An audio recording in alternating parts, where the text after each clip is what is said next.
ओम नमो भगवते वासुदेवाय नमः। जय बृहस्पति देव महाराज, तेरी सदा ही जय हो। प्रिय भक्तजनों, आज हम श्रवण करेंगे बृहस्पतिवार व्रत की कथा। एक समय की बात है, भारत में एक नरपति राजा राज्य करता था। वह बड़ा ही प्रतापी और दानी था।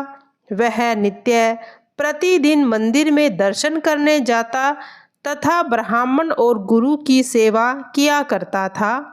उसके द्वार से कोई निराश होकर नहीं लौटता तथा वह प्रत्येक गुरुवार को व्रत रखता एवं पूजन करता था।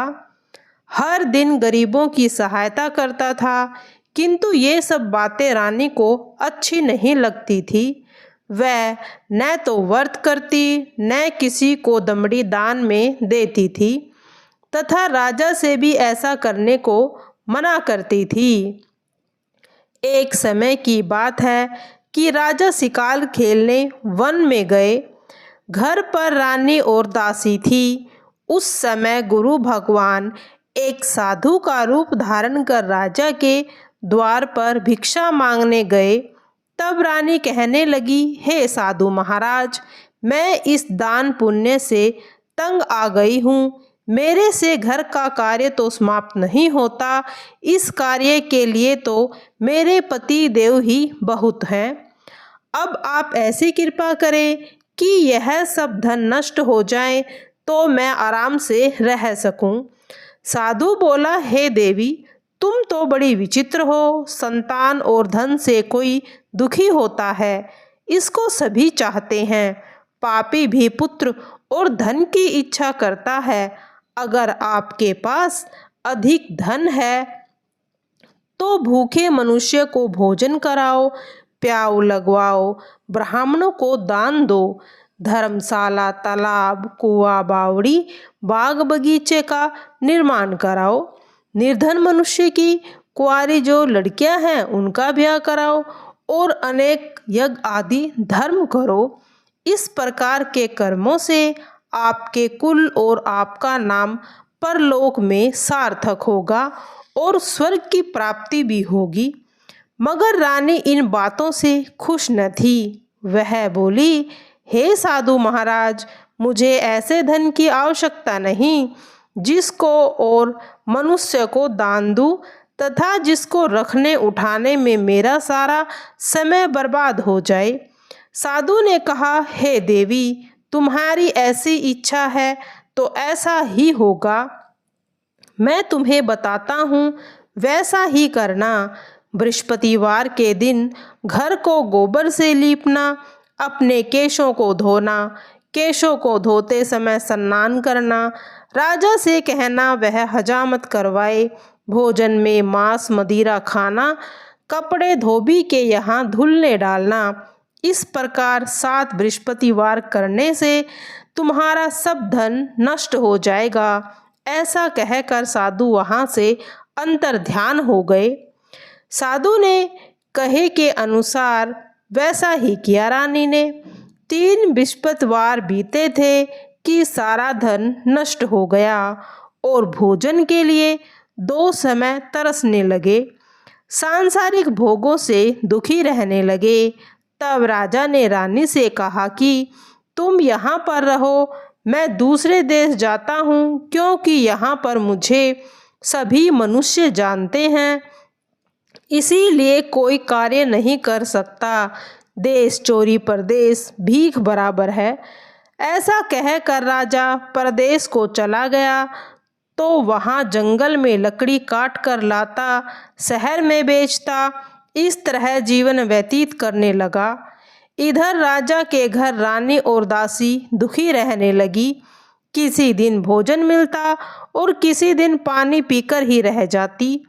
एक समय रानी और दासी के 7 दिन बिना भोजन के बीत गए तो रानी ने दासी से कहा, हे दासी, यहाँ के पास के नगर में मेरी बहन रहती है, बड़ी ही धनवान है। तू उसके पास जा और 5 सेर अनाज मांग ला, जिससे कुछ समय के लिए गुजारा हो जाएगा। इस प्रकार रानी की आज्ञा मानकर दासी उसकी बहन के पास गई। रानी की बहन उस समय पूजन कर रही थी, क्योंकि उस रोज बृहस्पतिवार था। तब दासी रानी की बहन से बोली, हे रानी, मुझको तुम्हारी बहन ने भेजा है, 5 सेर बेजर दे दो। इस प्रकार बार बार कहा, परंतु रानी ने कुछ उत्तर नहीं दिया, क्योंकि वह उस समय बृहस्पतिवार की कथा सुन रही थी। इस प्रकार जब दासी को कोई उत्तर नहीं मिला तो वह बहुत दुखी हुई और उसे क्रोध भी आया और लौटकर रानी के पास आकर बोली, हे रानी, तुम्हारी बहन तो बड़ी अभिमानी है, वह छोटे मनुष्य से बात नहीं करती। जब मैंने उससे कहा तो उसने कोई उत्तर भी नहीं दिया, इसीलिए मैं वापस चली आई हूँ। रानी बोली, हे दासी, इसमें उसका कोई दोष नहीं। जब बुरे दिन आते हैं तो कोई सहारा नहीं देता। अच्छे बुरे का पता आपत्ति में ही लगता है। जो ईश्वर की इच्छा होगी वही होगा। यह सब हमारे भाग्य का दोष है। उधर उस रानी ने सोचा, मेरी बहन की दासी आई थी, परंतु मैं उससे बोल नहीं पाई, इससे वह बहुत दुखी हुई होगी। यह सोच कथा सुन विष्णु भगवान का पूजन समाप्त कर वह बहन के घर चल दी और जाकर अपनी बहन से बोली, हे बहन, जब तुम्हारी दासी आई थी तब मैं बृहस्पति जी की कथा सुन रही थी, और जब तक कथा होती है ना उठते हैं ना बोलते हैं, इसीलिए मैं कुछ ना बोली। कहो दासी क्यों आई थी? रानी बोली, बहन, हमारे अनाज नहीं था, वैसे तुमसे कोई बात छुपी नहीं है, इसीलिए मैंने दासी को 5 सेर अनाज लाने के लिए भेजा था। रानी बोली, देखो, बृहस्पति देव सबकी मनोकामना पूर्ण करते हैं। देखो, शायद तुम्हारे घर में अनाज रखा हो। इस प्रकार जब रानी ने सुना तो वह घर के अंदर गई। वहां उसे एक बड़ा बेझर से भरा पात्र मिला, जिससे रानी और दासी बहुत खुश हो गई। तब दासी कहने लगी, हे रानी, वैसे तो हमको अन्न नहीं मिलता, हम तो रोज ही व्रत करते हैं। अगर इनसे व्रत की विधि और कथा पूछ ली जाए तो हम भी इस व्रत को किया करेंगे। तब रानी ने अपनी बहन को बताया कि हे बहन, बृहस्पतिवार का व्रत क्यों करते हैं और यह व्रत कैसे करना चाहिए। रानी की बहन ने कहा, गुरु के व्रत में चने की दाल, मुनक्का से विष्णु भगवान का केले की जड़ में पूजन करें, वह कहानी सुने तथा पीला भोजन करें। इस प्रकार करने से गुरु भगवान प्रसन्न होते हैं, अन्न पुत्र धन देते हैं, वे मनोकामना पूर्ण करते हैं। इस प्रकार रानी व दासी ने निश्चय किया कि बृहस्पति भगवान का पूजन जरूर करेंगी। 7 रोज बाद जब बृहस्पतिवार आया तो उन्होंने व्रत रखा और गुड़साल से जाकर चना गुड़ बीन लाई तथा इसकी दाल से केले की जड़ में विष्णु भगवान का पूजन किया। अब पीला भोजन कहाँ से आए, सोचकर बेचारी बड़ी दुखी हुई, परंतु उन्होंने व्रत किया था, इसीलिए गुरु भगवान प्रसन्न थे। वे 2 थाल में पीला भोजन लेकर आए और दासी को देकर बोले, हे दासी, यह तुम्हारे और रानी के लिए है, तुम दोनों भोजन करना। दासी भोजन पाकर प्रसन्न हुई और रानी से बोली, चलो रानी, दोनों भोजन कर लेते हैं। यह बात सुनकर रानी बोली, क्यों व्यर्थ में मेरी हंसी उड़ाती है, तू ही कर ले। दासी ने कहा, वह महात्मा हम दोनों के लिए 2 थाली में भोजन दे गए हैं, इसीलिए हम दोनों साथ साथ भोजन करेंगी। इस प्रकार दोनों ने गुरु भगवान को नमस्कार कर भोजन किया तथा अब वे प्रत्येक गुरुवार को गुरु भगवान का व्रत व विष्णु जी का पूजन करने लगी। बृहस्पति भगवान की कृपा से दोनों के पास फिर से धन हो गया। रानी फिर उसी प्रकार आलस्य करने लगी तो दासी बोली, देखो रानी, तुम पहले भी आलस्य करती थी। बड़ी मुसीबतों के बाद हमने धन पाया है, इसीलिए हमें दान पुण्य करना चाहिए। भूखे मनुष्य को भोजन कराओ, पाठशाला आदि का निर्माण कराओ, कुंवारी कन्या का विवाह कराओ, धन को शुभ कार्यों में खर्च करो, जिससे तुम्हारे कुल का यश बढ़े, स्वर्ग प्राप्त हो और पितर प्रसन्न हो। जब रानी ने इस प्रकार कर्म करने आरंभ किए तो काफी यश फैलने लगा। एक दिन रानी व दासी विचार करने लगी, राजा न जाने किस प्रकार होंगे, उनकी कोई खबर नहीं। गुरु भगवान से उन्होंने प्रार्थना की तो भगवान ने राजा को स्वप्न में कहा, हे राजा, उठ, तेरी रानी तुझको याद करती है, अपने देश को जा।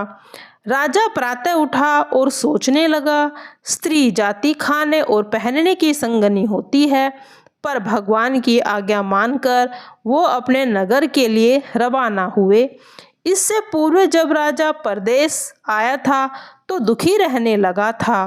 प्रतिदिन जंगल में से लकड़ी लाता और उन्हें शहर में बेचकर अपना जीवन व्यतीत करता। एक दिन राजा अपनी पुरानी बातों को याद कर दुखी होकर रोने लगा। तब बृहस्पति देव एक साधु का रूप धारण कर आए और राजा के पास आकर बोले, हे लकड़हारे, तुम इस जंगल में किस चिंता में डूबे हुए हो, मुझको बताओ। यह सुन राजा की आंखों में आंसू आ गए और साधु की वंदना कर बोला, हे प्रभु, आप तो सब कुछ जानने वाले हो। इतना कहकर साधु अपनी को व्यथा को बतला दिया और महात्मा तो दयालु होते हैं, उससे बोले, हे राजा, तुम्हारी स्त्री ने बृहस्पति देव का अपमान किया था, इसी कारण तुम्हारी यह दशा हुई है। अब तुम किसी प्रकार की चिंता मत करो, तुम्हारे अच्छे दिन अवश्य ही आएंगे। देखो, तुम्हारी स्त्री ने गुरुवार का व्रत आरंभ किया है। अब तुम मेरा कहा मानो, बृहस्पतिवार को व्रत करके चने की दाल गुड़ जल के लोटे में डालकर केले की जड़ में पूजन करो, कथा कहो और सुनो, भगवान तुम्हारी सब मनोकामनाएं पूर्ण करेंगे। साधु को देख राजा बोला, हे प्रभु, लकड़ियां बेचकर मुझे इतना पैसा नहीं मिलता जिससे भोजन करने के बाद कुछ बचा सकूं। मैंने रात्रि को ही अपनी रानी को व्याकुल देखा, मेरे पास कुछ भी नहीं है जिससे उसकी खबर मांग सकूं, और कौन सी कहानी कहनी है यह मुझे नहीं पता। साधु ने कहा, हे राजा, तुम किसी की बात की चिंता मत करो। बृहस्पतिवार के दिन तुम रोजाना की तरह लकड़ियां शहर में ले जाओ, तुमको रोज से भी दुगना धन प्राप्त होगा, जिसमें तुम भली भांति भोजन भी कर लोगे और बृहस्पति देव जी के पूजन का सामान भी आ जाएगा। इस तरह कहानी कहकर साधु देवता वहां से लोप हो गए। धीरे धीरे समय गुजरने पर फिर बृहस्पतिवार का दिन आया। राजा जंगल से लकड़ी काटकर शहर बेचने गया। उस दिन उसे और दिनों से भी अधिक धन मिला, जिससे राजा ने चना गुड़ लाकर गुरुवार का व्रत किया। उस दिन से उसके सभी दुख दूर हो गए। परंतु जब दूसरा गुरुवार आया तो वह व्रत करना भूल गया। इस कारण बृहस्पति देव नाराज हो गए। उस दिन उस नगर के राजा ने विशाल यज्ञ का आयोजन किया तथा शहर में यह घोषणा करवा दी कि कोई मनुष्य अपने घर पर भोजन न बनाए। समस्त जनता मेरे यहाँ भोजन करने आए। इस आज्ञा को जो न मानेगा उसे फांसी की सजा दी जाएगी। इस तरह राजा की आज्ञा के अनुसार सभी लोग भोजन करने आए, लेकिन लकड़हारा कुछ देर से पहुंचा। इसीलिए राजा उसे अपने महल में ले आए और भोजन करा रहे थे कि रानी की नज़र उस खूंटी पर पड़ी जिस पर उसका हार लटका हुआ था। वह वहां दिखाई नहीं दिया। रानी ने निश्चय किया कि मेरा हार जरूर इस मनुष्य ने चुराया है। उसने सैनिकों को बुलाकर लकड़हारे को जेल खाने में बंद करवा दिया। एक दिन राजा जेल खाने में दुखी होकर विचार करने लगा कि न जाने कौन से पूरे जन्म के कर्म मुझे से यह दुख प्राप्त हुआ है। और साधु को याद करने लगा जो उसे जंगल में मिला था।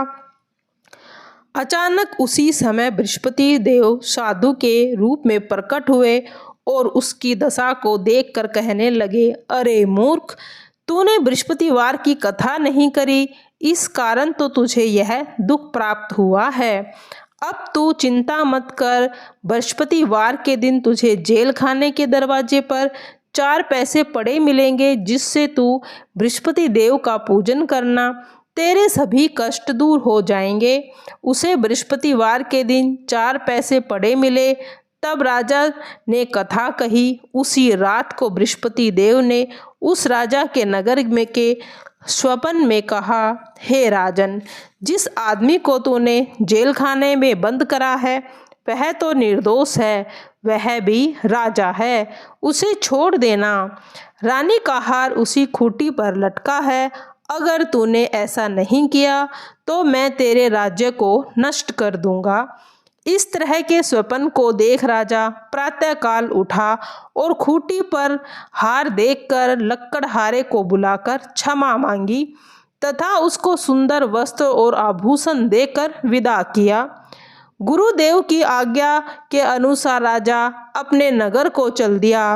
राजा जब नगर के निकट पहुंचा तो उसे बड़ा ही आश्चर्य हुआ। नगर में पहले से अधिक बाग, तालाब, कुएं तथा बहुत सी धर्मशालाएं व मंदिर बन गए हैं। राजा ने पूछा, यह बाग और धर्मशालाएं किसकी हैं? तो नगर के लोग कहने लगे, ये सब रानी और दासी के हैं। तो राजा को बहुत आश्चर्य हुआ और गुस्सा भी आया। जब रानी ने सुना कि राजा आ रहे हैं तो उसने दासी से कहा, हे दासी, राजा हमको कितने बुरे हालत में छोड़ गए थे, वो हमारी ऐसी हालत देखकर लौट न जाएं, इसीलिए तू दरवाजे पर खड़ी हो जा। आज्ञा के अनुसार दासी दरवाजे पर खड़ी हो गई और राजा आए तो उन्हें अपने साथ ले आई। राजा ने क्रोध में आकर अपनी तलवार निकाल ली और पूछने लगे कि बताओ, यह धन तुम्हें कैसे प्राप्त हुआ? तब उन्होंने कहा कि यह धन मुझे बृहस्पति देव के व्रत से प्राप्त हुआ है। राजा ने निश्चय किया कि 7 रोज बाद तो सभी बृहस्पति देव का पूजन करते हैं, लेकिन मैं रोजाना दिन में 3 बार कहानी कहूँगा तथा रोज व्रत किया करूँगा। अब हर समय राजा के दुपट्टे में चने की दाल बंधी रहती। वह दिन में 3 बार कहानी कहता। एक रोज राजा ने विचार किया कि चलो अपनी बहन के यहाँ हो आए। यह निश्चय कर राजा घोड़े पर सवार हो अपनी बहन के यहाँ चल दिया। राह में उसने देखा कि कुछ आदमी एक मुर्दे को ले जा रहे हैं। उन्हें रोककर राजा ने कहा, अरे भाइयों, मेरी बृहस्पतिवार की कहानी सुन लो। वे बोले, लो, हमारा तो आदमी मर गया, इसको कहानी की पड़ी है। लेकिन कुछ आदमी बोले, कहो, तुम्हारी कहानी सुनेंगे। राजा ने दाल निकाली, कथा कहने लगा। कथा आधी हुई थी तो मुर्दा हिलने लगा और कथा समाप्त होते ही राम राम करके खड़ा हो गया।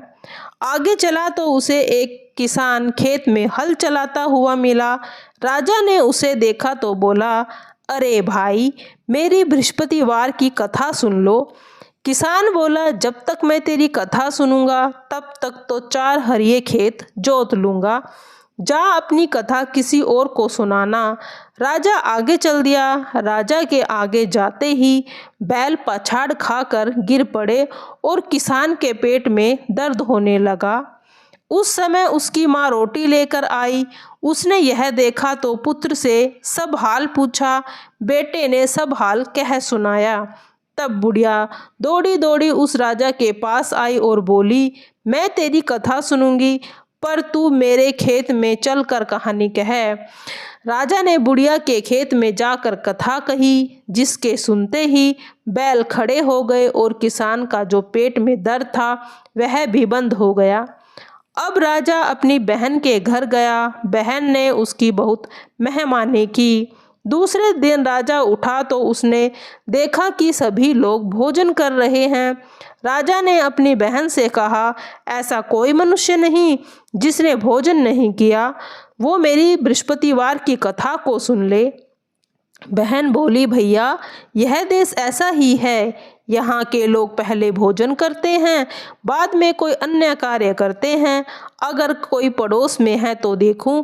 ऐसा कहकर देखने चली गई, परंतु उसे कोई भी ऐसा व्यक्ति नहीं मिला जिसने भोजन न किया था। वह एक कुम्हार के घर गई जिसका लड़का बीमार था। उसे मालूम हुआ कि 3 रोज से उसने भोजन नहीं किया।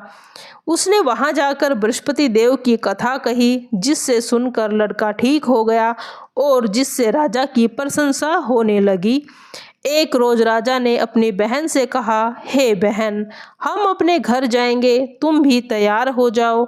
बहन ने अपनी सास से कहा कि चली जा, पर तू बच्चों को मत ले जाना, क्योंकि तेरे भाई की तो कोई औलाद ही नहीं है। बहन ने राजा से कहा, भैया मैं चलूंगी, पर बालक कोई नहीं जाएगा। राजा बोला, जब तक बालक नहीं चलेंगे तो तू क्या करेगी। दुखी मन से राजा अपने नगर को लौट आता है। राजा ने अपनी रानी से कहा, हम निर्वंशी हैं, हमारा मुंह देखने का धर्म नहीं है और भोजन आदि भी नहीं किया। रानी बोली, हे प्रभु, बृहस्पतिवार देव ने जब हमें सब कुछ दिया है तो हमें औलाद भी अवश्य देंगे। उसी रात बृहस्पति देव ने राजा के स्वप्न में कहा, हे राजा, उठ, सभी सोच को त्याग दे, तेरी रानी गर्भ से है। यह बात सुनकर राजा बहुत खुश हो गया। 9वें मास में रानी ने एक सुंदर पुत्र को जन्म दिया। तब राजा बोला, हे रानी, स्त्री बिना भोजन के रह सकती है, बिना कहे नहीं रह सकती। जब मेरी बहन आए तो तुम उससे कुछ मत कहना। रानी ने सुनकर हाँ कर दी। जब राजा की बहन ने यह शुभ समाचार सुना तो वह बहुत खुश हुई और बधाई देने के लिए अपने भाई के यहाँ आई। तो रानी ने कहा, घोड़ा चढ़कर तो नहीं, गधा चढ़कर आई है। वह बोली, भाभी, यदि मैं इस प्रकार से न कहती तो तुम्हें संतान कैसे होती। बृहस्पति देव सभी की मन की मनोकामनाओं को पूर्ण करते हैं। जो सद्भावना से बृहस्पति देव का व्रत करता है, कथा को सुनता है, दूसरों को सुनाता है, बृहस्पति देव उसकी सभी मनोकामनाओं को पूर्ण करते हैं और भगवान बृहस्पति देव उनकी सदैव रक्षा करते हैं। संसार में जो मनुष्य भगवान का पूजन व्रत सच्चे मन से करते हैं, उनकी सभी मनोकामनाएं पूर्ण होती हैं। जैसे सच्ची भावना ने राजा और रानी ने कथा का गुणगान किया तो उनकी सभी मनोकामनाएं बृहस्पति